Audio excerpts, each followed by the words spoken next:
Seja bem-vindo ao Direito 4.0. Eu sou Gustavo Miranda e neste podcast converso com as pessoas que estão transformando o direito por meio da inovação, criatividade e tecnologia. Com o avanço da inteligência artificial e das ferramentas de automação, a utilização de robôs no direito está se tornando cada vez mais comum. São inúmeras as vantagens da utilização de robôs para a automação dos procedimentos internos de escritórios e departamentos jurídicos. Além de reduzir os erros e os custos, a sua adoção pode aumentar significativamente a qualidade do trabalho e a produtividade das equipes. Já pensou como seria maravilhoso poder se livrar da execução de tarefas repetitivas e direcionar seus esforços para outras atividades mais criativas e estratégicas? Para falar sobre RPA, inteligência artificial e machine learning, eu converso neste episódio com Rafael Dias Costa. Ele é diretor executivo no Dias Costa e Nunes Carvalho Sociedade de Advogados, o DCNC, e também CEO na WeRPA, startup que tem como objetivo democratizar o acesso à tecnologia de RPA. Para você não perder nenhum dos nossos próximos episódios, siga o Direito 4.0 no seu player favorito, siga o nosso Instagram, que é @Direito 4.0 Podcast, e também estamos no LinkedIn. É só procurar Direito 4.0 Podcast. Beleza? Vamos nessa? Rafael, seja bem-vindo ao Direito 4.0. A gente ouve muito hoje falar, né, machine learning, RPA, várias coisas que estão chegando aqui na área da advocacia, né, para ajudar as pessoas que mexem com o direito a fazer, né, a facilitar o dia a dia, essas tarefas mais burocráticas. E é muito legal a gente poder aproximar um pouco esse conceito das pessoas que quem ouve pela primeira vez pode achar que são coisas de outro planeta, né? Que são coisas muito distantes, mas a gente tá vendo que é cada vez mais fácil a gente conseguir aplicar isso no nosso dia a dia. Mas antes da gente entrar propriamente no tema de hoje, do episódio de hoje, eu queria que você contasse um pouco da sua história, como que você, advogado, chegou até a tecnologia e se apaixonou por automação, machine learning, como que isso aconteceu? Conta pra gente um pouquinho. Ô Gustavo, primeiramente, muito obrigado pelo convite. Prazer enorme estar aqui conversando com você sobre temas assim, que estão super em voga, temas que cada vez mais são importantes para o nosso universo jurídico, né? Um universo que durante muito tempo ele ficou muito atrasado em relação a outras áreas, mas graças a Deus, né, os advogados parece que foram picados aí pelo mosquitinho da tecnologia, estão cada vez mais atentos ali para as novas tecnologias, né, se espelhando em outras áreas que estão mais avançadas que a nossa. E graças a Deus, né, a gente deu um salto muito grande nos últimos anos ali em relação às técnicas, tecnologias que estão chegando aí, e eu acho que é um processo irreversível e temos que não só acompanhar, né, mas ficar esperto com tudo que está surgindo ali. Bom, Gustavo, vamos lá. A minha história, eu comecei desde muito cedo a fazer estágio no escritório de advocacia, sempre na área de contencioso, né, minha veia é contenciosa, eu gosto muito dessa parte, eu gosto de... Sempre gostei disso. Chegou um momento que eu percebi que a coisa fica muito repetitiva ali, né? Eu trabalhava muito para banco, inclusive trabalho muito, até hoje, para banco. Seguradora, loja de grande varejo, e a coisa chega um momento que fica muito repetitiva. Acaba que o meu leque de atuação ali, ele fica restrito. E eu achava que eu podia ir mais. Então, eu sempre busquei fazer as coisas ali com um viés diferente, buscar um caminho novo. Isso estava em mim, sempre esteve em mim. Então, eu fui buscando isso até que apareceu um determinado momento na minha vida que teve a oportunidade de eu montar um escritório com um cliente já bem grande, então, que já era conhecido, e fiz isso. Então, como na época eu não tinha muitos recursos, então a minha única saída era buscar fazer diferente ali, buscar aumentar a produtividade, escala, com poucos recursos que eu tinha na época. Então, eu fui desde cedo, desde muito cedo, eu posso falar que o nosso escritório foi forjado ali na base da tecnologia, sempre foi um aliado nosso. E isso é mais ou menos em que ano, assim, só pra gente contextualizar? Isso foi em 2009. Sei, 2009. tá. O escritório hoje... mentira. É 2009 mais ou menos. O escritório hoje vai fazer 12 anos, então foi por aí. Então a gente começou a usar tecnologia, ganhar escala, e ao longo do tempo eu fui apaixonando com isso, né? Fazendo coisas diferentes. Então eu tive bons estágios, passei por excelentes escritórios, mas eu sempre achei que podia fazer melhor. Então eu tive um laboratório muito grande ali no meu próprio escritório, fazer da forma com que eu achava que era o certo. Com todos os méritos e deméritos. Eu errei muito ali, né? Claro, meti muita cabeça, tentei reinventar a roda várias vezes, aí eu percebi que isso não era necessário fazer isso sempre. Então, até eu criar um grau de maturidade, demorei um tempinho. Mas a tecnologia está no nosso DNA. Então, o que aconteceu? Eu sempre fui entusiasta da tecnologia. Meu segundo curso seria, com certeza, eu fiquei na dúvida, na vestibular, se eu faria ciência da computação ou direito.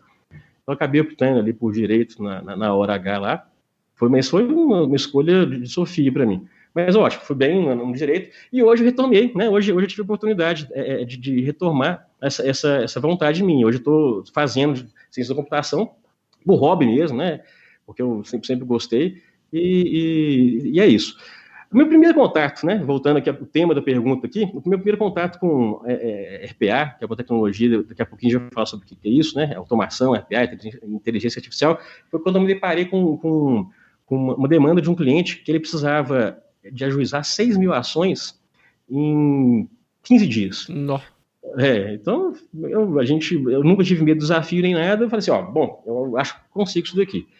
Eu já tinha ouvido falar em RPA, já tinha até aplicado soluções menores, bem menor escala lá no escritório, já tinha o domínio sobre a técnica ali, mas aí aquilo era um desafio enorme. E a gente era uma carteira de ações de cobrança, né? Então eu tinha, ou era cobrança, ou era execução, ou era ação monitória, então eu tinha um leque ali mais ou menos controlável de possibilidades, e o procedimento era mais ou menos o mesmo. Eu tinha que analisar o vencimento dos títulos e optar, saber se era execução, se estava no prazo prescricional, se era execução, se era monitória, se era ação de cobrança mesmo. E aí a gente criou uma matriz, né, um robô para classificar, né, qual tipo de ação que era, e aí fomos para a parte da automação mesmo, que aí era fazer tudo, né, de acordo com o resultado dessa matriz de classificação, ele gerava as petições iniciais, né, com base nos dados estruturados que a gente já tinha, e aí ele passava a gerar a petição inicial, ele ia no site, buscava guia, fazia pagamento no banco, e acabou que virou um robô super bem sucedido. E aí eu vi, bom, eu estou diante esse problema me levou a uma solução tão legal na época, que eu vi que eu tinha um spin-off de negócio ali. Então, eu vi que tinha uma oportunidade e montamos, paralelamente ao escritório, montamos a URPA, que ela é especializada em automação e inteligência artificial. Então, eu juntei o útil ao agradável lá. Então, hoje eu posso falar que eu sou bem sucedido naquilo que eu gosto de fazer, que é advocacia e ciência da computação. Para mim, não tem trabalho mais gratificante que o meu. Muito legal. E quando você teve esse desafio aí de distribuir essas 6 mil petições iniciais, você já tinha um time de informática? Você contratou alguém? Como é que funciona isso? Você já tinha esses programadores? Como que foi desde você aceitar, analisar, bom, com isso aqui que eu tenho é possível fazer? Como é que foi esse processo? Não tinha não tinha nenhum tipo de desenvolvedor, não. Na verdade, eu tenho a minha esposa, Giovana, ela também faz ciência da computação, ela entrou nessa aventura comigo aí também.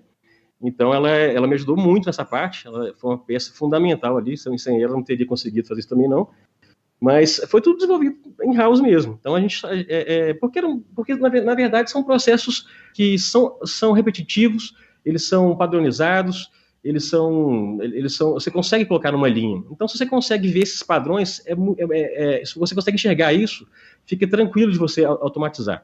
E hoje, né, e o mais legal disso tudo é que hoje em dia você não precisa programar, né, em código, você não precisa ficar na frente do código fazendo automação. Hoje em dia você tem ferramentas drag and drops que elas permitem criar soluções em automação de maneira bem rápida. Então, a gente conseguiu ali. Claro que a gente teve, acho que foi o período da minha vida que eu mais trabalhei, porque 6 mil é um volume grande para com robô sem robô, né? Não, imagina você, faz uma conta grosseiríssima aqui, né? Mais de 2 mil ações por dia que você tinha que distribuir nesse período de 15 dias, né? É uma coisa... Fazer distribuição nem é um grande desafio. Porque, olha só, você tem que criar um robô para tirar guias no site, então tem a guia da distribuição e tem a guia do pagamento oficial de justiça, para citar o devedor lá. Então, isso aí já era... Então, são 2 guias. São mais 2 pagamentos. Então, tem a triagem dos documentos, né, juntar os documentos, a elaboração da inicial. Então, tem um trabalho de logística muito grande por trás disso tudo aí, que foi feito em 15 dias. E é possível fazer. Então, dá para fazer. Claro que essa eu já tinha uma experiência já em RPA, não nessa escala, né, mas boa parte daquilo que eu sempre tive um pouco de resistência em fazer o mesmo trabalho várias vezes. E quando eu via que isso era muito frequente, eu começava a buscar soluções para tentar tirar essa dor, né, do trabalho repetitivo. Então foi aí que eu comecei a descobrir isso. E aí na hora que chegou essa tarefa, esse grande trabalho aí que a gente teve, eu acho que eu estava no lugar certo na hora certa. E nesse caso específico aí, você contratou pessoas para desenvolver o robô, ou eu falo muito assim também, que as pessoas, a gente subestima muito o poder das ferramentas que a gente já tem, né? Eu já falei isso em alguns episódios aqui, que, por exemplo, com uma planilha do Excel e um Word, você consegue gerar uma mala direta e distribuir várias ações num processo repetitivo, né? Foi nesse esquema mais improvisado assim, ou vocês realmente desenvolveram, programaram alguma coisa? Não, a gente desenvolveu. Esse robô ele ficou tão legal que a gente utilizou ele para várias outras, né? Nesse mesmo projeto, a gente deu escala a esse robô, que hoje em dia, até hoje ele tá ativo ali. Ele consegue peticionar, ele consegue ler a publicação, ele consegue classificar aquela publicação, porque na verdade o que acontece? Essas ações que eu entrei, elas favoreciam esse tipo de automação. Porque eram processos que tinham uma receitinha de bolo, tinha um passo a passo, tinha citação, se o devedor não fosse localizado, então a gente tinha que tentar por outros mecanismos. Então a gente tinha uma esteira de produção bem definida. E os despachos possíveis eram bem parecidos, né? Juntado do AR, positivo, negativo. Então a gente conseguiu ali mapear muita coisa e essa operação, 90% dela já é automatizada e corre sozinho. A gente tem ali aqueles casos que o robô não consegue identificar, não consegue classificar uma publicação, então isso vai para a triagem humana. E aí o humano, ele vai lá, tem um setor de publicação, e ele vai lá e dá o direcionamento. Isso daqui, você tem que fazer isso. Mas esse robô ele já faz automaticamente lá protocolo de recurso, de renovação de citação, memoriais, ele faz isso tudo. Então porque favorece. E isso, né, a gente pode parecer, esse é um robô que foi feito com um time muito grande. Não, isso foi feito basicamente em casa, sozinho, eu e minha esposa. Não precisou de ninguém entender muito de programação e nada. A parte da elaboração da citação, da inicial, a gente fez uma técnica muito parecida com a mala direta que você acabou de citar. Né? Então, e isso está disponível para todo mundo. A pessoa com um pouquinho de boa vontade ali no Excel, no Word, consegue, a partir de uma base de dados do Excel, né, preencher, formatar o documento, preencher áreas pré-formatadas do documento Word ali, com as informações vindo de outro setor, de outro aplicativo, no caso, o Excel. Então, assim, você vê que não precisa muito de tecnologia. O cara que sabe isso, que se atenta para essa possibilidade de mala direta, ele já tem o que é necessário para ele buscar outras ferramentas. Legal. Desculpa, pode falar. Não, pode falar. Não, era só isso. Que naquele momento em que a gente fez esse robô, ninguém ali dominava a programação nem nada. Era pena que se é um podcast, se fosse algo mais visual, eu mostraria, montando um robôzinho aqui num pouco tempo, para ver como que é simples. E basta o advogado querer, ter um pouquinho de persistência ali, ter um pouco de curiosidade, que ele consegue fazer isso aí sem o menor problema. As tecnologias hoje, elas estão extremamente amigáveis. Então, não é igual era há 10 anos atrás. Né? A própria programação mesmo, ela está indo para um lado de low code, no code. Então, as coisas estão bem amigáveis e o objetivo é isso, né? Simplificar e trazer cada vez mais pessoas de outras áreas para preencher essa lacuna, porque existe, né, também na própria área de desenvolvimento de software, existe também uma grande dificuldade de comunicar, né, o desenvolvedor com aquele que detém as regras do negócio. Uhum. Então, você vê, é muito comum, né? Você que está na área aí, você vê um sistema que foi desenvolvido na parte de softwares jurídicos, que ele não tem muita aderência com aquilo que acontece na realidade. Então fica um Frankensteinzão, assim, né? Vira uma bola quadrada do que lá, fica um negócio meio esquisito. E aí, quando os advogados, as pessoas que conhecem do negócio passam a participar desse processo criativo, o negócio fica ótimo, fica redondo. E foi isso que aconteceu nesse caso nosso aí. Muito legal, eu também tenho compartilho com você desse mesmo sentimento de que quando eu vejo uma coisa sendo feita ali de maneira repetitiva ou que às vezes não precisava de uma pessoa estar fazendo aquilo, que um um sisteminha, ou enfim, qualquer tipo de tecnologia consegue resolver aquilo, isso vai me dando um desespero de eu ver a pessoa ali perdendo tempo e aquilo sendo repetido, e a gente sabe que hoje o diferencial de cada advogado vai ser tempo livre, né? A criatividade, olhar para o processo de uma forma diferente, e eu sempre também tentei fazer essas gambiarras assim para funcionar, quando a necessidade, né, ela faz a gente pensar diferente, faz a gente tentar buscar soluções diferentes, e isso que você fez é uma prova de que, igual você falou, né, foi o período que você mais trabalhou na sua vida, mas com um pouquinho de boa vontade e muito trabalho, dá para fazer coisas assim que te deixam no topo, né, que muitas pessoas não estão fazendo, né. E aí a gente tá nesse tema, que esse tema acaba criando muitos mitos, e se fala muito disso, né? É muito sensacionalismo em cima dessas notícias, falando de machine learning. Toda vez que fala de robô, a gente já tem uma visão meio estereotipada, assim, né? Daquele robô com forma humana, que vai acabar com o advogado. A gente já viu que não é o caso, mas o que é efetivamente? Então, assim, para quem já ouve o podcast há muito tempo, já sabe, acredito eu, já consegue diferenciar alguns desses termos, mas bem rapidamente, o que é então machine learning? E isso que muitas empresas aí que a gente mencionou estão vendendo como a solução, a salvação dos advogados pro direito do futuro. O que é machine learning? O que é RPA? Como que isso funciona? Bom, vamos lá. Então, vamos começar pelo o que é machine learning, tá? O machine learning nada mais é do que são algoritmos, né? É uma técnica, né? É um desdobramento da inteligência artificial que ele vai por meio de dados, tá? Então ele vai analisar dados ali e vai fazendo assimilações correlações entre aquilo que compõe esses dados. Por exemplo, então, por meio do machine learning, por técnicas de machine learning, você consegue recomendar, tá? Aquilo que a gente vê muito no Netflix, vê muito no Spotify.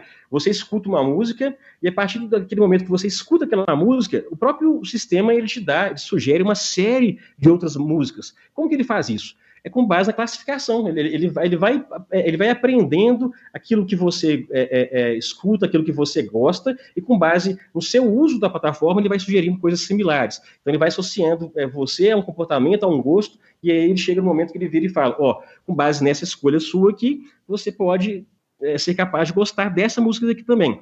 Então, isso são aplicações do machine learning que a gente já vê o tempo inteiro acontecendo aí em outras áreas. E por que não no direito? Né? Então, trazendo isso para cá agora, a gente pode muito bem associar várias ações, né? Várias ações com características diferentes. Imagina eu trabalho com muito. Todo exemplo que eu vou trazer aqui, não vai ter jeito, vou puxar para exemplo de banco, ou de varejo, de seguro, porque é onde eu nasci ali, né? Mas isso pode ser aplicado em qualquer área do direito, não tem problema nenhum. Então, imagina, por exemplo, a gente trabalha, um grande número de ação nossa diz respeito a fraudes, né? Uma pessoa teve um contrato, perdeu os documentos, aí alguém espertão achou aquele documento na pasta 7 ali, fez compras com ele, e a partir de depois, como não pagou as parcelas, a empresa foi lá e negativou. Né? Então foi um contrato fraudado, e aí essa pessoa entra querendo danos morais, querendo cancelamento do contrato, e aquelas questões que a gente conhece muito bem. Uhum. Então, é um grupo homogêneo de ações, né? A gente está falando de fraude ali, mas dentro desse grupo de ações, tem características, né? A pessoa pode já ter tido um nome negativado no SPC do Serasa, né? Que aí aplica a súmula 365. Tem uma série de outras variáveis ali que vão compondo, que podem compor esse mesmo grupo de ação. Porque senão seria muito fácil, né? Então, é só o cara provar isso aqui e ele já ganharia a ação, mas não é assim na prática. A gente tem várias defesas, a gente tem uma série de coisas que a gente pode alegar ali, né, para a gente verificar. Então, o que acontece? Quando você joga essa base de dados, né, dessas ações, e aí é uma coisa muito importante que eu sempre falo, a gente tem que tomar muito cuidado com os nossos dados, como que a gente trata os nossos dados, né? Por exemplo, não adianta você dominar o machine learning, você dominar todas as técnicas, se os seus dados eles não estão estruturados, se eles não estão organizados de uma forma que faça sentido, né, para o algoritmo, né? Então, nós advogados, a gente lida muito bem com textos grandes, né, com abstrações, mas a máquina não, ela trabalha com 1, 0, ela trabalha com dados estruturados. Então, isso é muito importante fazer ter essa noção. Por isso que um sistema, né, um advogado, o escritório ter um sistema de acompanhamento processual que permita ele dissecar essas variáveis do problema dele e armazenar em bancos de dados estruturados, bem classificados, isso faz toda a diferença, porque ele perde muito menos tempo em pré-processando esses dados dele. Mas voltando ali, você pode pegar vários processos, né? A gente está falando de 10 mil processos de fraude. Você não vai ter tempo de analisar, nem criar uma estratégia, talvez, diferenciada para cada um. Mas se você joga isso num algoritmo de machine learning, de aprendizado não supervisionado, o próprio algoritmo ele vai tentar, através dos cálculos dele ali, fazer aproximações entre cada uma dessas ações. Então, por exemplo, a ação A, ele vai medir quão próximo ele está na ação B. Então, ele vai classificar, ele vai criar grupos ali de ações que têm algumas características incomuns. E a partir daí, você consegue criar estratégias que parece que foram feitas exclusivamente para aquele caso, mas não, ele é uma estratégia muito assertiva, né, com base em classificação e organização, agrupamento ali de ações que têm o mesmo perfil, e aí você pode dar um direcionamento único. Então, isso é uma das técnicas, né, que a gente chama de aprendizado não supervisionado. E existem outras também que são interessantíssimas, que você pode treinar o seu algoritmo, o seu modelo, para predizer, né, você vai treinando ele para saber quais são as chances de êxito naquela demanda. Né? Então, você vai treinando aquilo ali e na hora que chega um exemplo novo, o seu modelo consegue abstrair, ele consegue, por meio dos dados passados, verificar quais são as probabilidades de você ganhar ou perder aquela ação, né? E se perder, qual que é o valor estimado que você está sujeito a perder ali, e ali você adota uma estratégia de acordo, uma estratégia de defesa. Então, o machine learning auxiliando o advogado ali a tomar decisões, né, meio dos dados. Então, isso é super interessante. E unir a inteligência artificial e o RPA, aí você já muda de patamar. RPA, para quem não sabe, significa Robotic Process Automation, né? Automação de processos com o uso de robô, assim, numa tradução livre, né? Assim. Exatamente. Desculpa aí, perfeito. É exatamente isso. O RPA é justamente isso. E robôs não tem a cara da Vilma dos Jetsons, não tem a cara de... não é a cara de hominídeo, nada disso não. É um robozinho, ele simplesmente é um fluxo de processos, de etapas do processo. Então, você vai colocando, abre essa planilha do Excel, leia a primeira linha, preencha o outro documento do Word com esse resultado dessa linha. Então, ele vai... São processos. É justamente aquilo que você faz no seu dia a dia, você vai colocando ali de maneira estruturada, né, e o computador ele vai percorrendo cada uma das atividades. De repente, ele depara com uma situação que ele precisa decidir. Né? Se o valor da condenação prevista for maior do que 10 mil, né, interpõe recurso. Caso contrário, vamos tentar acordo. E aí que vai. Talvez seja a única coisa que o advogado precisa entender um pouquinho essa lógica. Né? São as estruturas de repetição, os operadores o SI. Né? Mas isso o advogado que entende Excel já se deparou lá, né, com a fórmula do SI, né, o IF. Então, o cara eu falo que o cara que domina Excel, conhece essa formulazinha SI, ele já tem todo o material, toda a matéria-prima para começar a desenvolver um próprio robozinho ali. E a gente pode, muitas vezes, não se dar conta disso e não perceber, mas nós, advogados, somos muito bons em entender fluxos, né? Porque se você parar para pensar, processo nada mais é do que um fluxo, né? A gente sabe que a gente está no ponto A e vai terminar no ponto B. Né? Então, assim, se você aliar isso a esse entendimento, por mais que seja básico, enfim, superficial de algum tipo de tecnologia qualquer, e aí a gente pode estar falando, igual você disse, do Excel ou de uma programação mais avançada, já dá para fazer muita coisa, né? Gustavo, o grande problema é que advogado trabalha com fluxo o tempo inteiro, fluxos lógicos o tempo inteiro, só que não se dá conta disso. Uhum. Na hora que a pessoa ela pega o CPC ali, que ela viu na faculdade, no segundo período, aquilo lá nada mais é do que fluxo. Humberto Teodoro, aquele livro que todo estudante de direito já deve ter debruçado, ele sempre fazia no finalzinho lá do capítulo dele lá, quando ele ia explicar, ele ia terminava de explicar algum procedimento, algum rito, alguma coisa assim, ele colocava os fluxogramas. E fazer um robô é aquilo, cara. É simplesmente você seguir etapas e decidir. Dependendo do resultado da etapa anterior, você decidir se você vai para um lado ou vai para o outro, ou se você repete a etapa anterior até acontecer alguma condição. Então, isso a gente já está naturalmente habituado com isso. Só que na hora que a gente estava sentado na cadeira da faculdade, a gente não percebe isso, né? É muito abstrato. O curso de Direito é muito abstrato ainda, né? Por mais que o processo seja... Processo em qualquer lugar do mundo, né? Então, o fluxo de uma padaria, uma empresa de desenvolvimento de software, processos são processos. E o que a gente lida não é à toa que chama processo. A gente só não tem essa clareza de visão. E como que, então, pelo que eu percebi, então, machine learning seria para aprender diante de uma base de dados que você vai alimentando, ele aprender situações que são possíveis e também possibilitar dar decisões anteriormente não previstas, né, por aproximação, enfim, e o RPA, que seria o robô que efetivaria essa ação que essa inteligência artificial chegou à conclusão, é isso?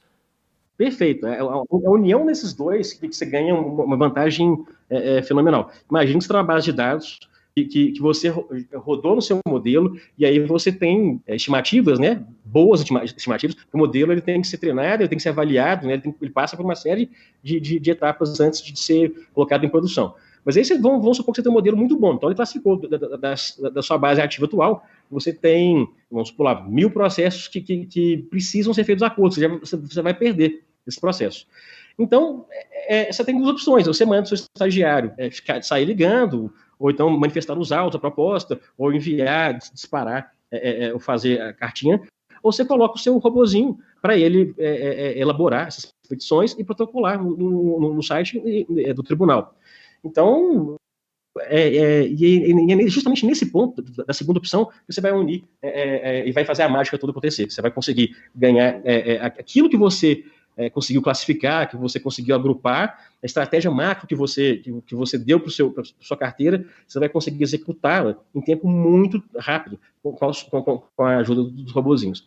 Então é sempre isso, né? O RPA, o RPA é a força bruta, né? Aquela força de execução, aquela força que você consegue ganhar escala fazendo, né? E o AI, que é o machine learning, né? Você consegue dar inteligência para o negócio.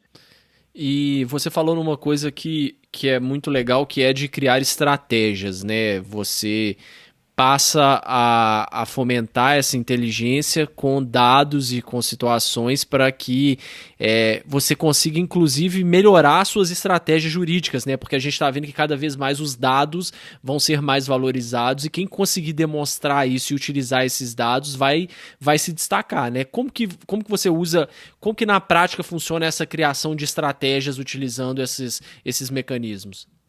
A pergunta sua é excelente, porque olha o que acontece. Nós, seres humanos, a gente tem uma capacidade limitada, não é que limitada, né, mas a gente faz as associações mais abstratas, a gente consegue fazer isso, mas associações mais matemáticas ali, a gente tem uma certa dificuldade de lidar com isso.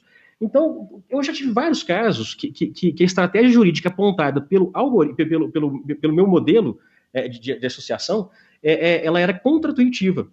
E isso fez com que a gente mudasse a estratégia jurídica da condução da nossa carteira. Tinha determinados momentos por exemplo, quando a gente trabalha com aprendizado não supervisionado, o que é isso? Tá? Então, vamos separar aqui para o ouvinte nosso aqui. Quando a gente está falando de machine learning, a gente está falando basicamente de duas estratégias, tá? Aprendizado de máquina supervisionado e aprendizado de máquina não supervisionado. Quando eu falo de aprendizado supervisionado, é o seguinte, eu tenho uma base de dados, tá? Que eu já sei qual que é a resposta, o desfecho, tá? Aquilo que eu quero prever, eu já tenho aquilo armazenado.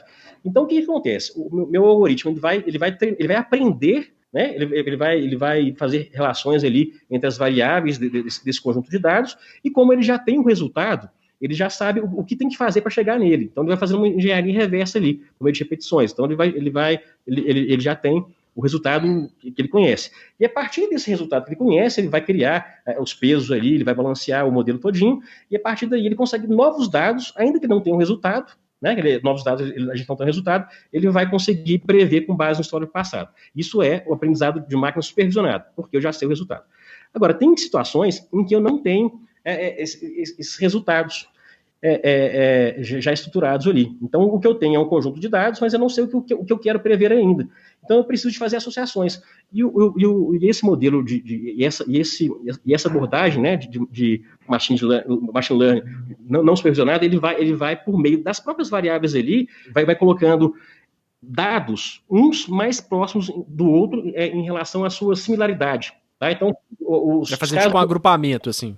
Exatamente. Ele vai verificar quais são os agrupamentos possíveis ali dentro e vai classificar grupo A, grupo B, grupo C, e vai colocando todo mundo que tem alguma identidade com aquele grupo ali perto. E a partir desse momento você já consegue fazer uma estratégia mais macro ali. Então, em vez de fazer uma estratégia para cada processinho, você pega, esse grupo A, esses casos aqui eles são iguais. Então, eu já posso determinar isso daí. Eu já posso fazer isso. E o que a gente já descobriu? Eu já descobri várias vezes aqui que casos que, para mim, tá, as variáveis do processo, vamos supor aqui, por exemplo, existência de contrato, ou a pessoa ser alfabetizada, a pessoa ter inserções anteriores no SPC no Serasa, isso para um determinado juiz, isso me dava ganho de causa. E o cliente criava políticas de acordo com base nisso, com base nessa experiência dele. Só que o quê? Quando a gente joga isso aqui em um modelo de aprendizado não supervisionado, a gente percebe que tem um determinado juiz, ou então determinada comarca, ou um determinado estado, que esse entendimento, ele não procede. Então, talvez aquela variável que faria sentido fazer um acordo, ou não fazer um acordo, né, para uma determinada região, para outra região ali, né, ou então você consegue ir no nível até do juiz, se você quiser. Aquele juiz aqui, chegou nesse caso aqui, você não faz acordo. Então, olha como é que é interessante, né? Você consegue, aparentemente, não faria nenhum sentido você fazer acordo num caso que você já tem um histórico passado que você vai ganhar. Mas para aquele caso ali, o algoritmo falou que ele associou esse conjunto de dados com uma possível perda naquele estado. Então você consegue individualizar muito mais, você consegue desmembrar a sua estratégia, você aumenta o grau de assertividade da sua estratégia, você consegue ir num nível muito mais baixo do que aquilo que a gente está acostumado a fazer. A gente sabe que tem políticas de acordo para Estado, isso já é bom, já, né? Só que dentro do Estado, você pode ter diversos grupos ali que você não consegue perceber, porque isso aí é uma distância euclidiana que o algoritmo vai fazendo ali entre os casos. E aí percebe, esse caso aqui você está fazendo essa política sua, achando que você está economizando, mas não, esses casos você poderia ganhar, porque você tem um histórico aqui que te permite ganhar. É isso que faz você alterar a sua estratégia jurídica. Quando você começa a perceber que a sua estratégia é boa, mas ela pode ser muito melhor na hora que você vai aprofundando isso. Não requer tanto tempo assim. Requer que você tenha um certo uma base de dados bem estruturada, né? E aí você consegue ter insights, né? Isso que é o mais legal. Você consegue ver, por que nisso daqui eu tenho todas as variáveis que me permitiriam ganhar esse processo ali, naquela comarca ali, eu estou perdendo. Aí você vai estudar, aí você vai ver. Pode ser o juiz, pode ser o assessor dele, pode ser o juiz que teve uma experiência ruim com um banco, ou com uma compra que ele fez pela internet, alguma coisa assim, e aí você vai estudando. Então você consegue quase que definir a persona do juiz mesmo, que vai julgar aquela situação. Então você consegue destrinchar o problema de maneira bem mais detalhada, e isso aumenta muito a sua chance de êxito.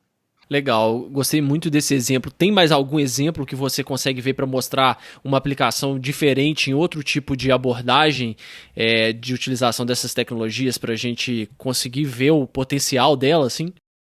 Identificação de advogado do agressor.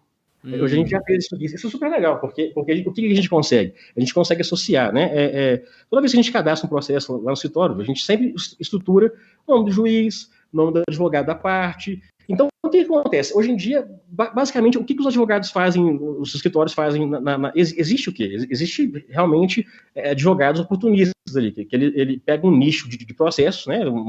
Ele sabe que aquele juízo ali, ele é favorável com a tese dele, ele sai no varejo mesmo, ele vai caçando consumidores para estar com ações. E a gente que está do outro lado ali, a gente sofre muito com isso, que eles distribuem 50, 60 ações por dia, então vira um problema ao longo de um determinado momento. E aí, se o escritório não tiver não tiver muito atento em relação a isso, ele vai fazer acordo com o advogado agressor, ofensor, que vai estimular ele a entrar com ações cada vez mais, né? Então, ele vai fazendo isso. Quando você consegue colocar isso de uma maneira estruturada e rodar o seu modelo, ele consegue identificar não somente se aquele é um caso que é patrocinado por um advogado agressor, tá? O seu escritório dele. Por quê? Porque o que acontece? Quando o advogado agressor ele é descoberto, o que ele faz? Ele tira o nome da petição dele e coloca outra pessoa assinando. E isso eles vão ganhando sobrevida. Só que quando você começa a pegar a petição que ele faz, né, então o que acontece? Você consegue por meio de análise de linguagem natural, você consegue analisar a inicial dele. Então você consegue entender. Essa inicial aqui, muito embora seja com um nome diferente do fulano de tal, essa é uma defesa que provavelmente o grau de semelhança da defesa do fulano de tal, ela é muito alta. Então pode ser que seja o mesmo esquema de advogado agressor. Então você consegue identificar isso por meio de machine learning, dessas técnicas. Então, você pode usar o machine learning e todos os algoritmos, as abordagens do machine learning para diversas implicações no seu dia a dia. Não é só uma, não, tem várias. A gente fica muito ali preso, né, em predizer o resultado favorável ou desfavorável da minha ação. Mas tem várias outras.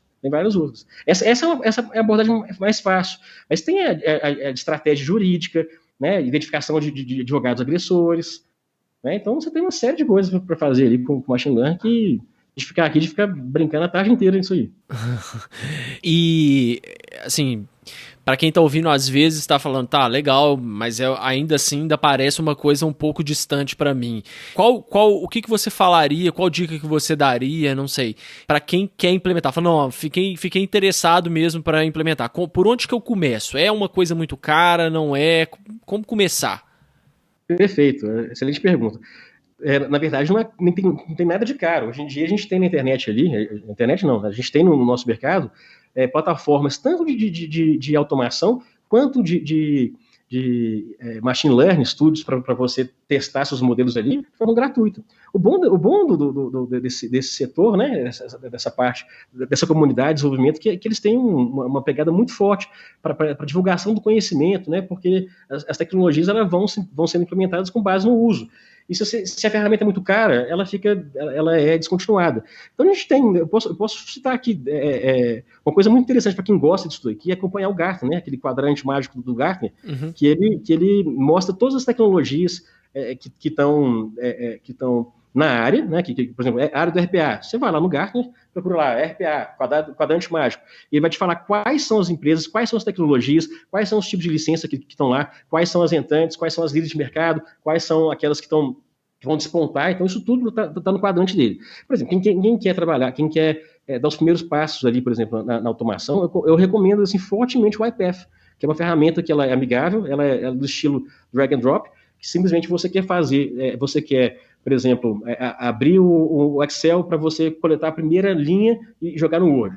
Então, você já tem componentes lá que são visuais. Você vai arrastar esse componente do Excel, você vai indicar onde está a sua base de dados, né, qual é o endereço, qual é o diretório dele lá. Depois você vai falar, leia a coluna A da linha A1, por exemplo. E aí ele vai fazer isso. Ele vai ler e aí você vai armazenar essa leitura que você fez da planilha Excel em uma variável. Isso é um conceito até tranquilo, né, de entender. E aí você pode colocar essa variável em qualquer parte do documento do Word que você estiver trabalhando, arrastando um outro componente do Word.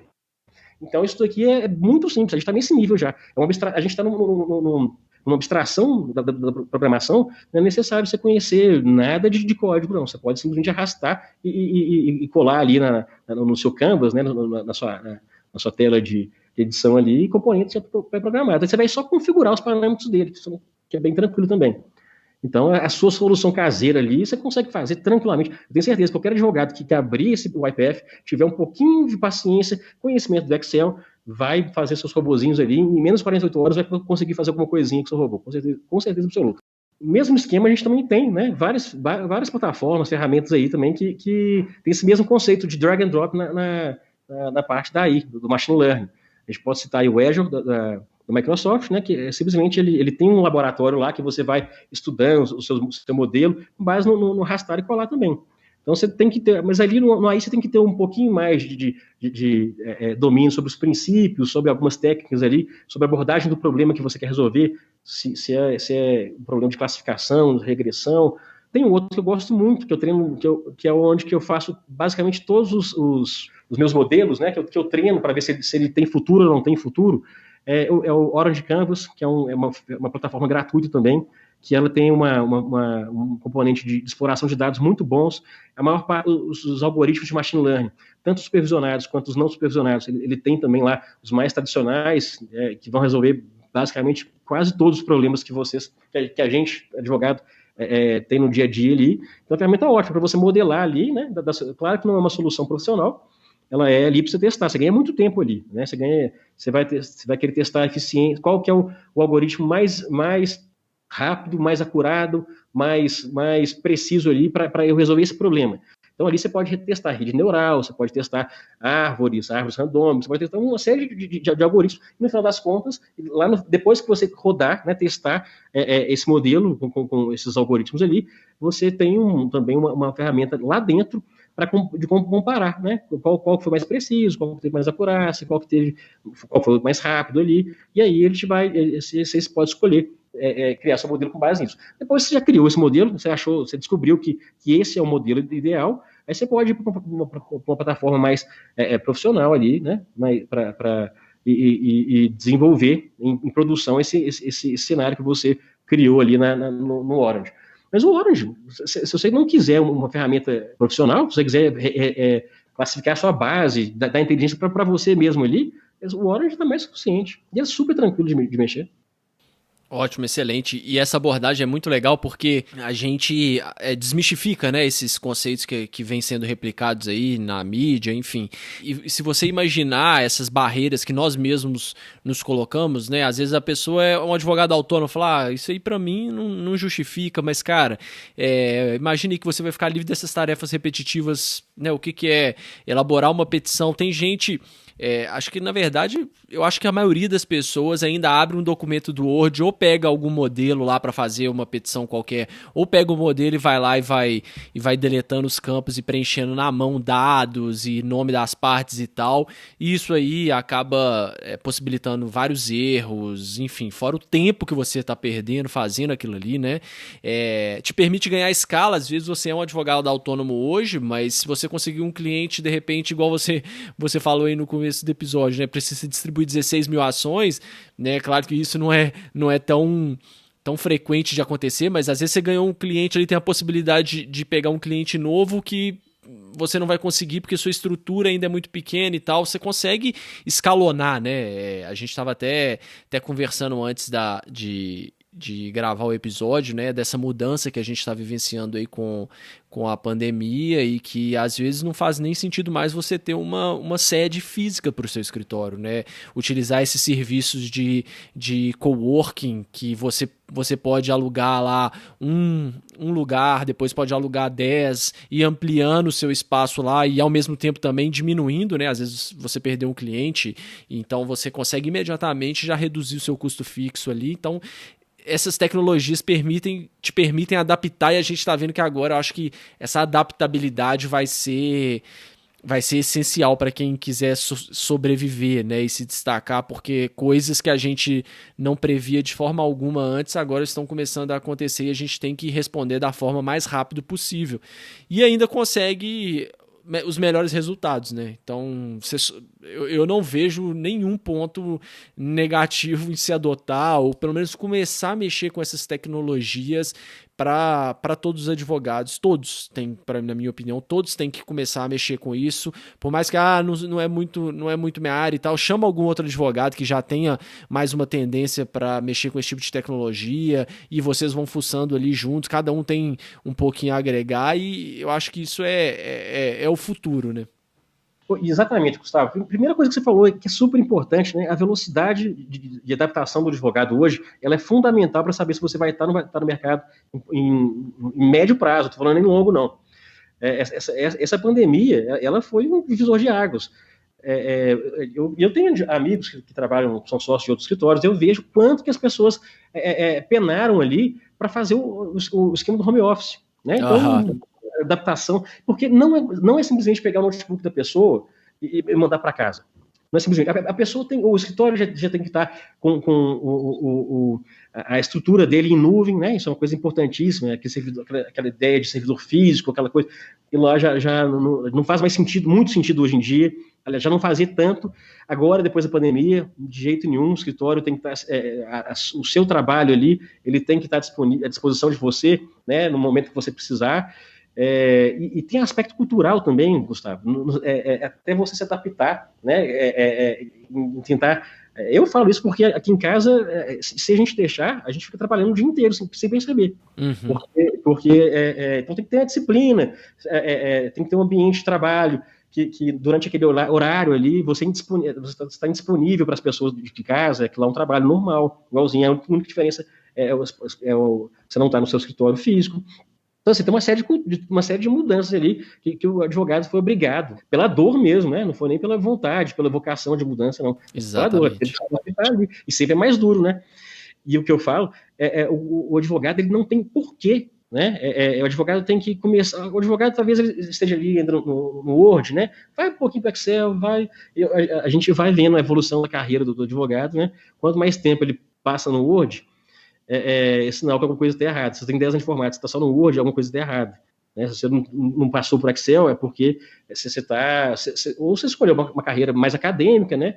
Mas o Excel já está mais na parte da gestão. E quando você vira e fala de machine learning, aí você está dando um salto maior ainda na sua carreira. Porque você consegue, realmente, é incrível. Eu já quebrei vários paradigmas meus com estratégias que eu achava que... Eu sempre usei essa estratégia, ela é muito boa. Ela funciona na reta final, ela sempre me favoreceu. Mas eu vi que ela pode melhorar muito, muito, muito. E com um custo muito pequeno, porque aprender isso aqui hoje em dia, Gustavo, não é bicho de sete cabeças. Já foi. Já foi muito complicado você fazer uma automação, você treinar um modelo de machine learning, você não precisa mais ser um especialista em estatística, algum conhecimento básico você vai ter que ter ali, claro, né, porque não tem jeito de uma hora, você mesmo vai chegar no momento que você vai saber. A partir daqui eu preciso me esforçar mais aqui, eu preciso ter um pouquinho de persistência aqui e conhecer um pouquinho mais de estatística. Então, assim, o machine learning ele é extremamente factível, não é bicho de cabeças mais. Ele está à disposição de todo mundo que quiser, que tiver paciência, mas tem que quebrar aquela resistência dela mesmo. Se a pessoa quiser, ela vai fazer, sim. Não é difícil, não é complicado. Hoje em dia, tá fácil. E fora que, assim, a gente está falando, até agora a gente sempre focou muito na questão interna, né, nos procedimentos e processos internos do escritório. Fora que na hora eu vejo isso, pelo menos nesse momento que a gente está vivenciando, como um diferencial de mercado. Você vender para o seu cliente que você utiliza essas tecnologias para adotar uma estratégia jurídica com maior assertividade e apresentar dados no final do mês ou final do ano para o cara, o que você conseguiu, qual a estratégia que foi legal, uma coisa que ele nunca tinha pensado que você conseguiu descobrir através da sua inteligência aí. Então, assim, isso é um diferencial imenso, né? Que só por aí já valeria a pena. Se você for um pouco cético, falar, não, isso aqui é muito grande pra mim e tal, que o que você, Rafael, já demonstrou aí por A mais B, que não que é uma tendência que todo mundo tem que usar a partir de agora, todo mundo. Na verdade, já estamos até um pouco atrasados, né? A mala direta, pelo menos, todo mundo já devia usar, pelo menos uns 10, 15 anos, todo mundo já devia usar, né? Porque esse era o básico que a gente aprendia na aula de informática, né? Sem dúvida. E eu fico impressionado hoje em dia, como que tem, né? Por exemplo, a gente trabalha muito é o nosso contencioso de grande volume. Então, vira e mexe, a gente, os clientes eles passam a base para a gente e pedem para atualizar, né? Quando vem uma migração, quando vem alguma coisa assim. Então, é aquele Deus nos acuda. Uhum. A gente tem que atualizar o sistema dele, do novo cliente, a gente tem que pedir habilitação nos autos, fazer petição juntada de procuração. Então, dependendo da sua carteira, você vai virar seu Vietnã ali, você vai ficar colocando mão de obra caríssima, que é advogado, para fazer esse mutirão ali, as forças-tarefas todas. Não, e os erros, né? Os erros, até arrepio, na hora que fala dos erros que isso geralmente pode acontecer, eu falo, nossa senhora, se alguém que faz isso no braço tá levando sérios tá assumindo um risco muito grande. Imagina, é porque vai errar, não é se vai errar, não. Você coloca um advogado para fazer 600 petições juntadas de subestabelecimento, ele vai errar um número, ele vai errar um direcionamento, ele vai errar o nome da parte, ele vai errar alguma coisa, ele vai errar. E aí, quando você soma ainda, desculpa te interromper, quando você soma ainda você do lado de cá errando, com o cara que te passou os dados, que também provavelmente errou alguma coisa, aí, assim, é certo que vai ter erro. Exato. Aí otimizar o erro, né? É o pior cenário possível. De lá. Então, isso acontece o tempo inteiro. Isso acontece lá no escritório, nesse exato momento, a gente está vivenciando a gente recebe uma carteira que a gente tem que... São quase que 6.800 processos que a gente está tendo que juntar, pedir a habilitação dos autos e juntar a petição de procuração sobre estabelecimento lá. Tudo feito por automação. Por robô, ele faz a peça, ele junta lá, e tudo certo. Ele não vai errar, só se você desenvolver de maneira errada, né, que ele vai fazer alguma coisa errada ali. Do mais, ele vai agir da mesma forma. Pode ter instabilidade do sistema do tribunal? Pode ter, né? Na hora que você vai fazer o protocolo de mensagem, por exemplo, o sistema pode estar indisponível, a sua internet pode cair, né? Você pode ter uma série de erros. Mas o robô, o que ele vai fazer? Ele vai voltar isso numa outra oportunidade. Então, ele vai tentar ali, né? Se ele perceber que é uma estabilidade do sistema, ele pode jogar isso aí para uma planilha de pendências e depois que ele concluir, ele passa para a próxima, depois que ele concluir a lista dele, a fila dele, ele volta nas pendências. Então, e mesmo assim, né, se mesmo após voltar na lista de pendências, ele não conseguir resolver, você consegue auditar. Isso é o mais legal de tudo, tá, Gustavo? A facilidade que você tem de auditar o trabalho do robô. Né? Então, você sabe exatamente o que foi concluído, o que foi concluído parcialmente e aquilo que não pode ser concluído por alguma razão. Então, assim, na melhor das hipóteses, né, você deixou de fazer 100% do trabalho para fazer 5%, que foram aqueles casos que o robô não conseguiu resolver. E isso, em uma grande escala de processo, ou atividade, tarefa, que seja, isso é ganho de tempo e de dinheiro.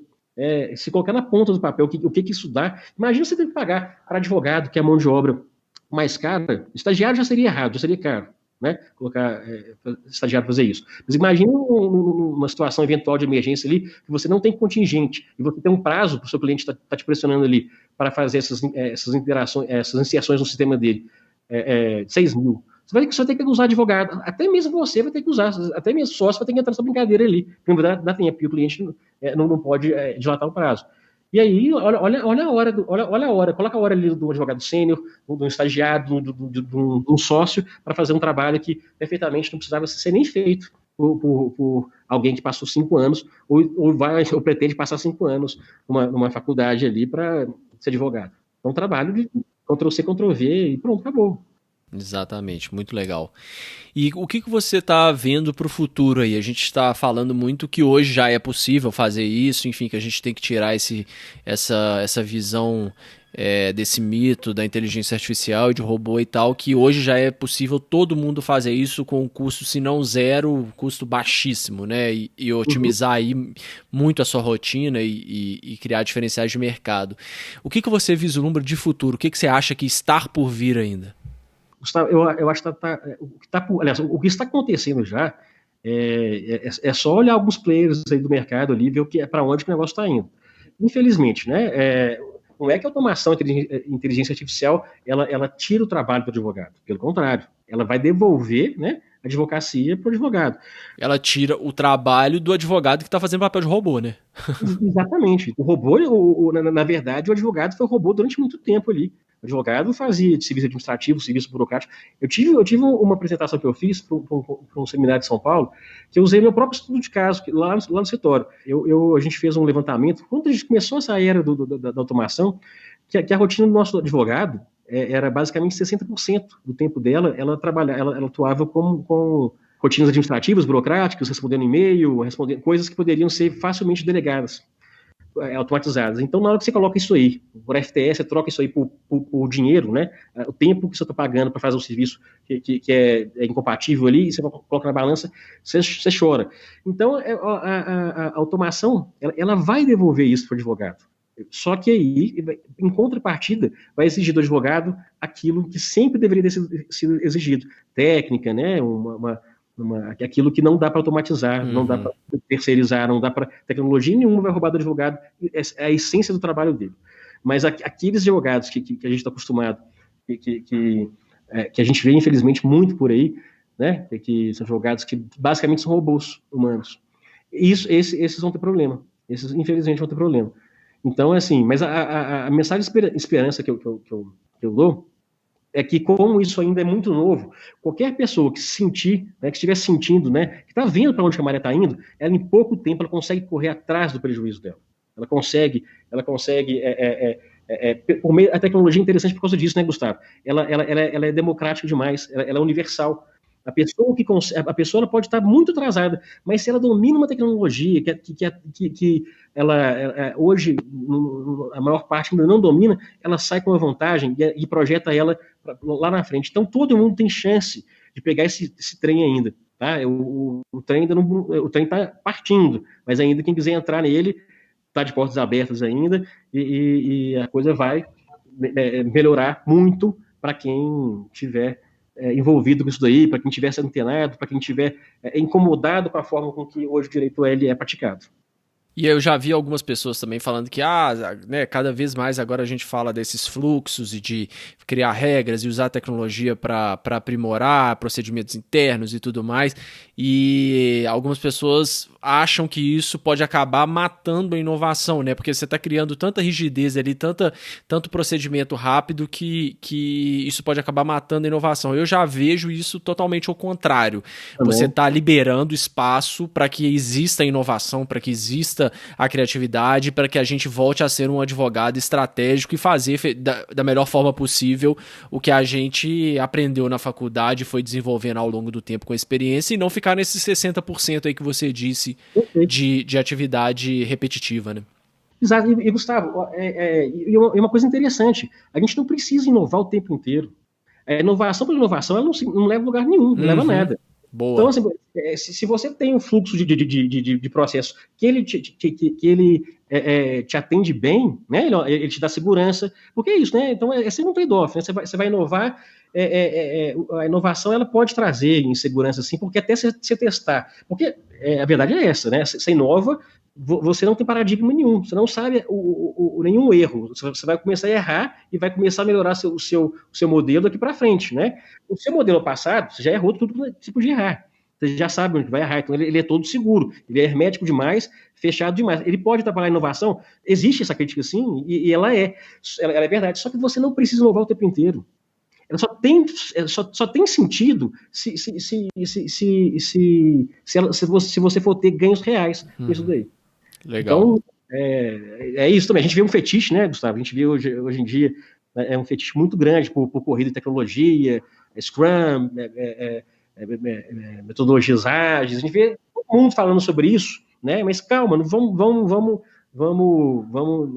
com calma ali. Vamos ver os problemas primeiro, né? Resolver o problema e não só porque virou moda falar de legal design, de metodologia ágil, dessas coisas, né? Exatamente.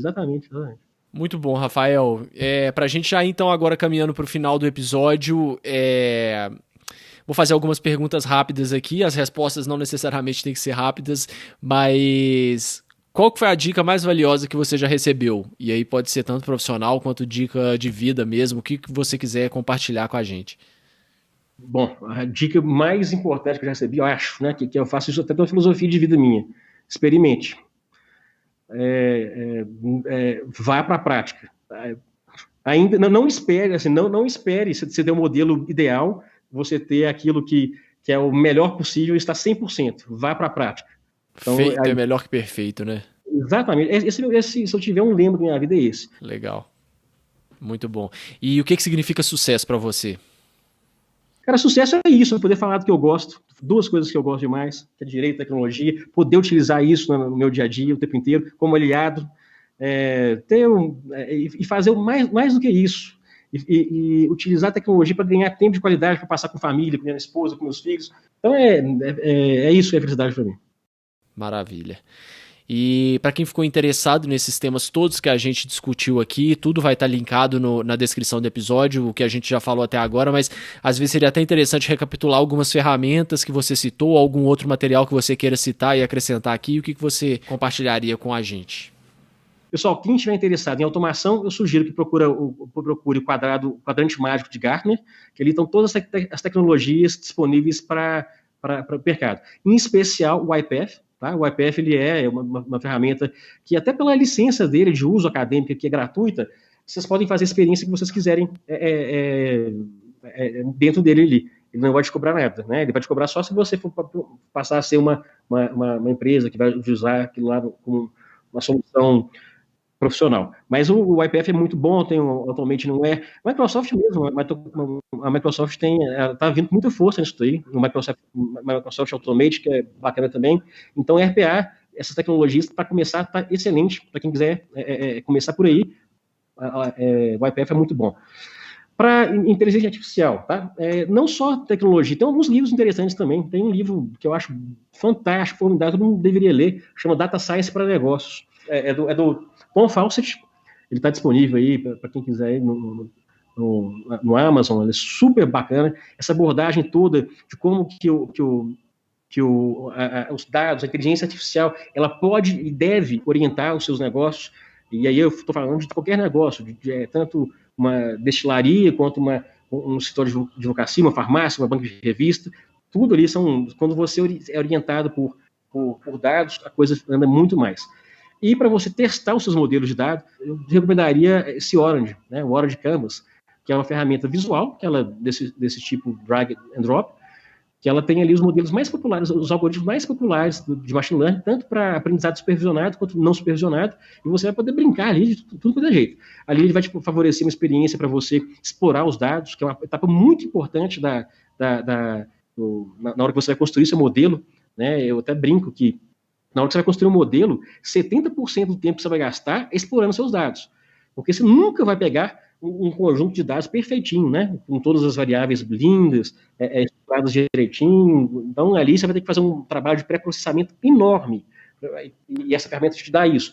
Depois você tem que identificar os outliers, você vai ter que preencher dados faltantes com alguma técnica que também tem lá várias disponíveis, balancear os dados. Então, essa ferramenta Orange, eu indico ela muito, porque ela, apesar de não ser uma ferramenta profissional, ela tem ali todos os elementos que você vai precisar para criar para pelo menos fazer engenharia ali, e vai brincar muito com isso. É super legal.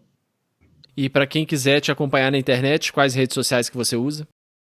Cara, eu tô no LinkedIn, né? Rafael Cinini, das Costas, acho que tô lá. Eu tenho que ser até mais atuante lá.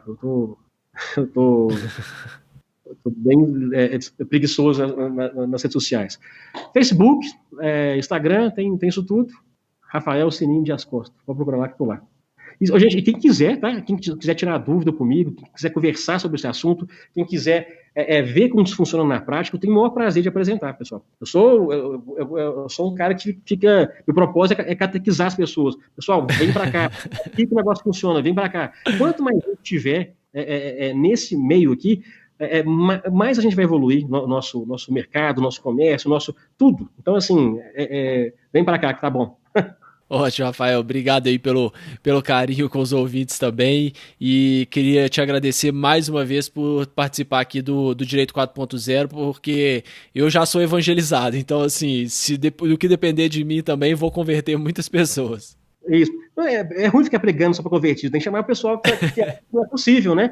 Tem que chamar, o pessoal acha que não vai dar conta, que advogado não tem que saber fazer conta, que o advogado, o negócio dele é fazer tese. Gente, esquece isso aí. Já foi um dia assim. Hoje, advogado, ele vai ser cobrado pela assertividade dele, pela precisão dele. E aí a gente tem ferramenta muito boa para garantir que você conclua seu projeto ali, seu propósito, de maneira mais rápida, mais barata e mais eficiente. Valeu, Rafael. Muito obrigado por ter participado. Ô, Gustavo, prazer todo meu. Sempre precisar tomar as ordens aí. Até o próximo episódio, pessoal.